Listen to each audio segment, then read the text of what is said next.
the Israeli regime has carried out proliferation. Apartheid South Africa, when it was dismantled, had 6 nuclear bombs. That technology, that ability was given to it by the Israeli regime. So the Israeli regime empowered apartheid South Africa with nuclear weapons. So a video that I just saw surface this afternoon was of Noam Chomsky describing what he sees as the biggest obstacle, or at least the main obstacle, to a denuclearized Middle East. So I just want to play a bit of this. It's a very simple way to eliminate any threat of Iranian nuclear weapons. Impose a nuclear weapons-free zone in the region with inspections, which work. We know that from the joint agreement. Why not? Arab states are strongly in favor of it. They've been pressing it for 25 years. Iran is in favor of it. The global south, G77, about 130 countries, strongly in favor of it. Europe's raising no objections. So what's the problem? US won't allow it. Why won't the US allow it? Well, there's a country called Israel, which has major nuclear weapon system, happens to be a US client. The US will not permit Israeli nuclear weapons to be inspected. In fact, the US does not even officially recognize that Israel has nuclear weapons. It claims we don't know, which of course is nonsense. Everyone knows. And there's a reason for that too. If the US were to acknowledge it, US law comes into play. And it can well be argued that US aid to Israel is illegal because of its development of nuclear weapons outside the international framework. Okay, so that goes on for a little more, but we don't have to play the whole thing.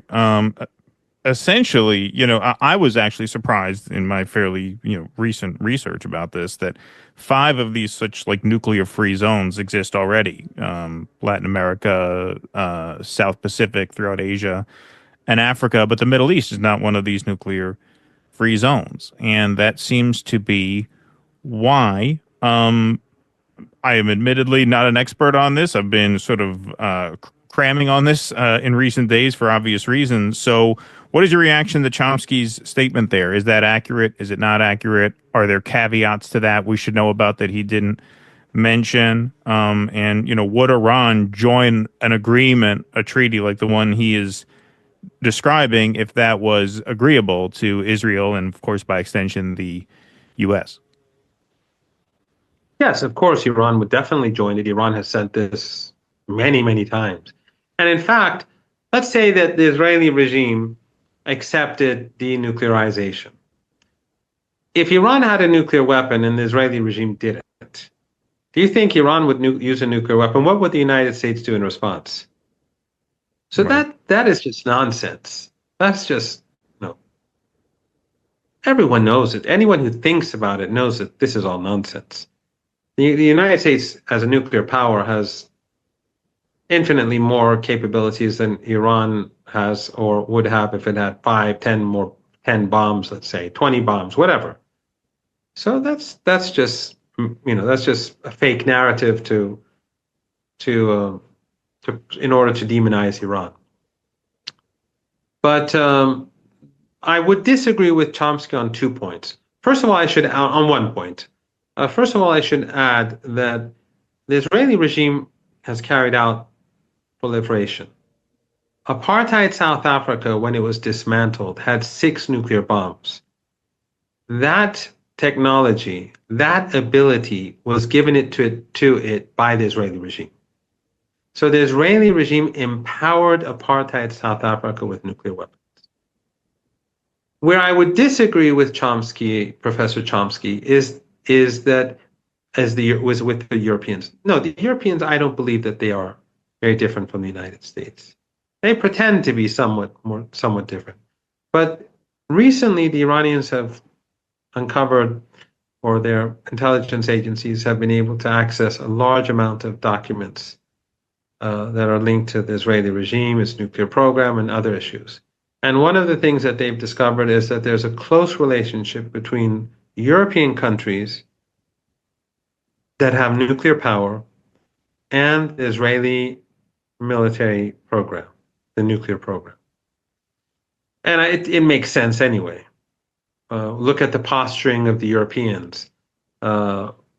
Except for in 2003 over the Iraq War, after that, the Europeans have been obedient all the way. Merkel, she didn't want Ukraine to, and nor did the French president back then. They didn't want Ukraine to join NATO, but they changed course after the Americans told them that they have to change their position. So the Europeans, I think, they are much closer to the Israeli regime than they would care to admit. And I don't see a big difference between the European elites and American elites in this regard. But the point that I would make is that yes, what would be the sane outcome would be for the Israeli regime to get rid of its nuclear weapons and no one else pursue nuclear weapons. But that supremacy that the Americans want over the region and the Israeli regime wants over the region won't be fulfilled unless they have something to threaten people with. And if you look at it, the only country that's fanatical, because they always present Iran as being crazy and fanatical, those crazy mad mullahs and all that. The fanatics are the Zionists. I mean, just look at the Christian Zionists who believe that who claim that Christ supports genocide, which is the Christ that we love in Iran, and Christians in our part of the world, and I'm sure in your part of the world, don't actually think that way. But in any case, these are the fanatics. You saw the U.S. ambassador's letter to Trump. I mean, this is the letter of a madman, and Trump posting it is a madman. He's not, he's not sane. But it's crazy. Well, we're the ones who are accused of the fanaticism throughout this whole process. By the way, there's a pretty good book in which I don't agree with everything in it, but it's an old book. But if your viewers want to learn something about Iran, there's a good book that I would advise them to read, which is about a decade old, called Going to Tehran. It's written by two really wonderful people, Flint Leverett and Hillary Mann Leverett. And Hillary is a Jew, Flint's a Catholic. They worked in the White House. Flint was in the CIA. He went to the White House. He was appointed by Condoleezza Rice to head the Middle East section. And Hillary, at that time, she was working. I think she was from the State Department. She was working in the National Security Council, and she was like the Persian Gulf, and that's where they met, and then they got married. Then they became critics gradually, and Flint protested over the 2003 war, and he went to a think tank. Then we met, and he met other people, and his views about Iran and their views about Iran, Hillary and Flint, evolved. And they started writing about Iran. And although back then they were in the club, they got kicked out and marginalized. And Hillary, a fantastic woman, Harvard educated, Jewish. I think in her youth she was I'm so sorry, I'm so sleepy. Tired. But she was was an intern for AIPAC at once upon a time, if I'm not mistaken. So these people, because they're such fantastic human beings, their views evolved, they changed, they became critical, and they got kicked out of the bubble. But their book, Going to Tehran, is very much worth reading. And their thesis was, just like Nixon went to China, the U.S. president, whoever he may be, should go to Tehran. Right. But anyway, but it's a good book because they write about the history of the relationship and about Iran. They visited Iran a number of times, but they were badly burned, for saying things that you're not allowed to say. Of course, they kick you out of the club. Well, one way that I know, and I hope to visit one day, but one way I know a lot of what we're told about Iran is nonsense. Not only that you have a large Jewish population there, we're told, it's very dangerous for Jews there. Me and Keaton both used to be tour guides, and there's an international trade organization of tour guides. And it was maybe 4 years ago, they had their annual conference in Iran.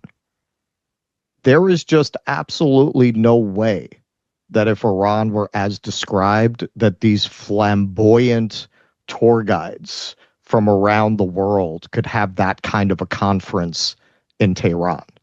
It just doesn't track. So, yes, a lot of clearly lies and propaganda have been spread. And particularly when you see something like that text message from Mike Huckabee, or when you see Chuck Schumer disdaining people for not believing Israel has a right to the land because they don't believe in the Torah, the idea of accusing anyone of religious extremism is a little rich. So I know it's the middle of the night there. We just want to ask you one more question if you have time for it. Sure. Just to add to what you said, and that is that just recently, again, George Galloway was here, Max Blumenthal was here, a host of other really decent guys and gals from across Europe and North America and other parts of the world. But in this case, the West is the one that where these narratives come from. Right. They've been to Iran, and then you could just invite them and say, okay, well, how was it? But Max, from what he told me, he visited a number of synagogues. We have kosher restaurants in Tehran and Esfahan. We have synagogues. They don't have any guards or anything because no one ever does anything to them. Right. They live they're not that many. I think there are like 10, 15,000 left because, many were encouraged by the West and by the Israelis to leave. But right. Well, they were offered money to go. Yes, exactly. They want them to go. But those who remain, after the mullahs came to power, these crazy people, in the Constitution that was voted on after the revolution, Jews have a seat in parliament. Even though they're popular, if there's only one Jew left in Iran, she or he would have a seat in parliament because the Constitution says the Jewish community must have an MP. And the same is true for the Zoroastrians and the different Christian faiths, Armenians, and so on. But Jews in Iran, they have an MP. So right now we have a member of parliament who's Jewish. That's pretty remarkable for a virulently anti-Semitic regime. Probably more than you could say for Boston. Yeah. If I had to guess, yeah. Come see us on tour in Glasgow, Manchester, Belfast, Dublin, Liverpool, Birmingham, and London. Go to jimmydore.com for a link for tickets.